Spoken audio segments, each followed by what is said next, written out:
Okay, so Raw on the West Coast tonight. Raw. Um. Ugh. Alright. I'm gonna be nice and say Raw was mediocre at best. Ugh. God, I'm trying to get the image out of my head. Okay. Alright. Hi. Alright. So, in all seriousness, again, Raw was mediocre. So Vince McMahon comes out to start off the night. Vince McMahon comes out, announces that at WrestleMania, this year's WrestleMania 27, there's going to be a special guest host hosting WrestleMania. For the love of God, let it not be Justin Bieber. Now, I know a lot of people saying, "Oh, it's Justin Bieber, it's Justin Bieber." He said man. Last time I checked, Justin Bieber's not a man. He's a boy at best, you know? So, some people are saying The Rock, some people are saying Stone Cold Steve Austin. Reality, I think it's either Austin or Shawn Michaels. I think it should be Shawn Michaels if it is. I mean, come on, Mr. WrestleMania. Who would host WrestleMania? Mr. WrestleMania. Come on, let it be, Shawn Michaels. Am I a fan of this idea? I thought we were done with this whole guest star and guest host crap, but if you look at it, WWE's had so many, celebrity appearances at WrestleMania, ever since, the first one with, Muhammad Ali. So, the list just goes on with that, so, yeah. To the Bro Del Rio Santino match. Get to that a little later. So, yeah. But, I think it was cool to see Mr. McMahon back, back, on TV. So, yeah. And then we had, Randy Orton come out. Randy Orton, still questioning why CM Punk is attacking him, type of deal. CM Punk comes out and explains it, saying the reason why he has beef, I guess you could say, with Randy Orton is because of what happened 2.5 years ago at the 2008 Unforgiven, when CM Punk was a World Heavyweight Champion, and Randy Orton, along with Legacy at the time, Ted DiBiase, Cody Rhodes, and I believe Jimmy Snuka's son, attacked CM Punk, and Randy Orton puts him in the skull, which later led it to become Chris Jericho snuck into that match and became World Heavyweight Champion. So yeah, CM Punk is still upset over Orton with that, and saying that Punk doesn't want to wait till Elimination Chamber to get rid of Randy Orton. So he comes out to the ring, to face, to beat up Randy Orton. And then out comes the rest of the NexSES. They come out. Remember, it's the remaining NexSES.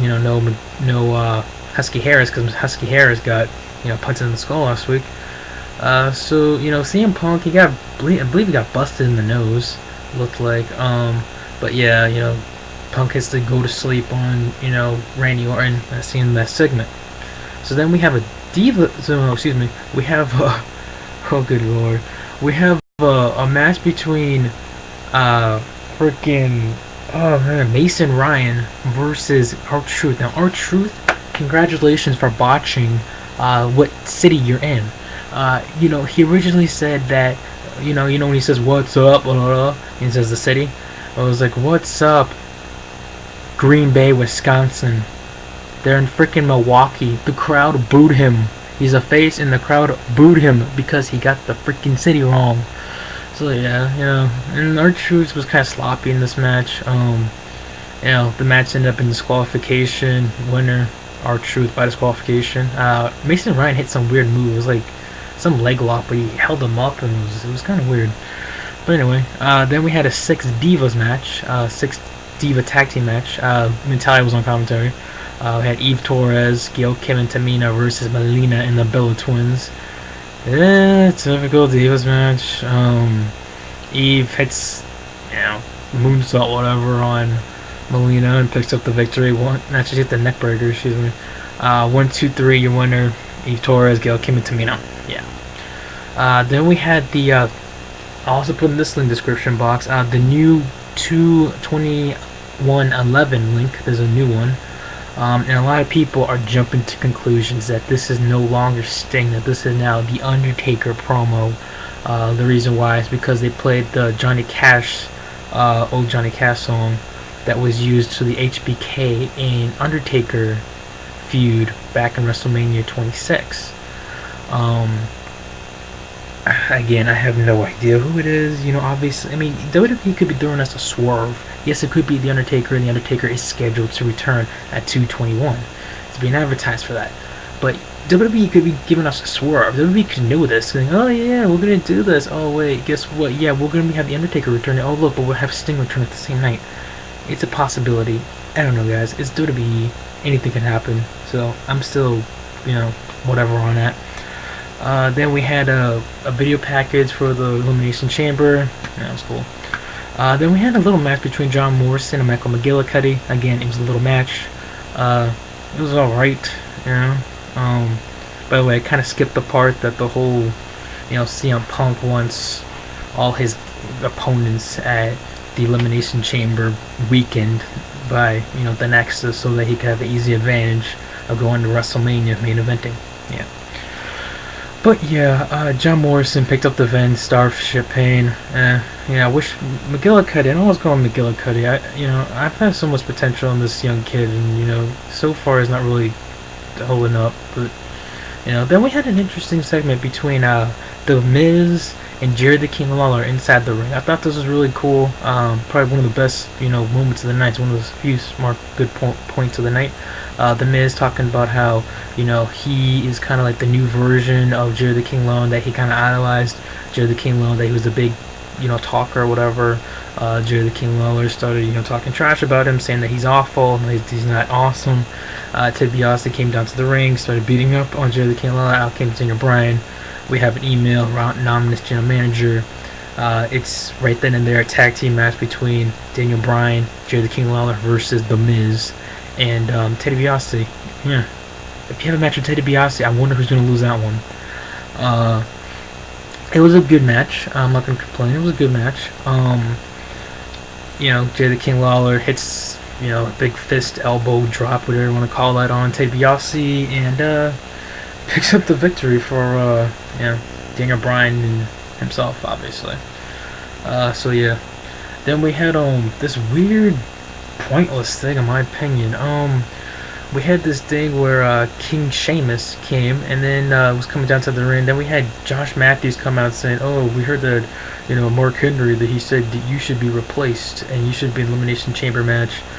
Sheamus talking about, that Mark Henry would never fit in the Elimination Chamber, that he would never fit in the pods, he'd be eating cake and stuff, and David A-List Otunga was supposed to be facing Sheamus. He was coming down to the ring. Then Mark Henry came down, beat down on Sheamus, and David A-List Otunga took credit, for the beatdown. Yeah. Then we had Santino Morera. That's right, one half of the WWE Tag Team Champions versus Alberto Del Rio. I guess you could say this is a rematch of the Royal Rumble, since these two were the final two left in the Royal Rumble officially. Don't ask why Santino Morella lasted more than freaking 2 minutes than Alberto Del Rio in the match, but it happened. Alright, I guess. Alberto Del Rio wins in the armbar. Yeah.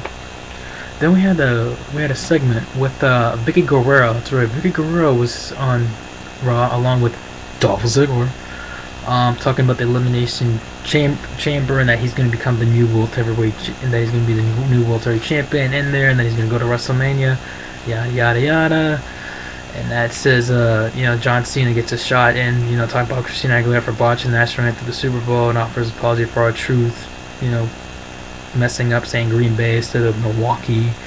And I thought this was actually an okay segment, between Vicky Guerrero and John Cena, basically, and we got Dolph Ziggler in there.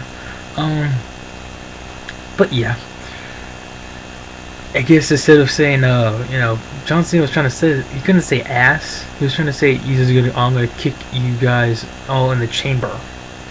I guess it's a replacement for saying ass. Then we had the main event, John Cena versus CM Punk. Cena gets disqualified after hitting a low blow on CM Punk. The NexSES come out to the ring, all hands in the chair. He hits a Tonga McGillicuddy with it. Then, Cena celebrates that, he's like the only survivor, of the night. With, the whole NexSES being on the opponents for the Elimination Chamber. So yeah, Raw altogether,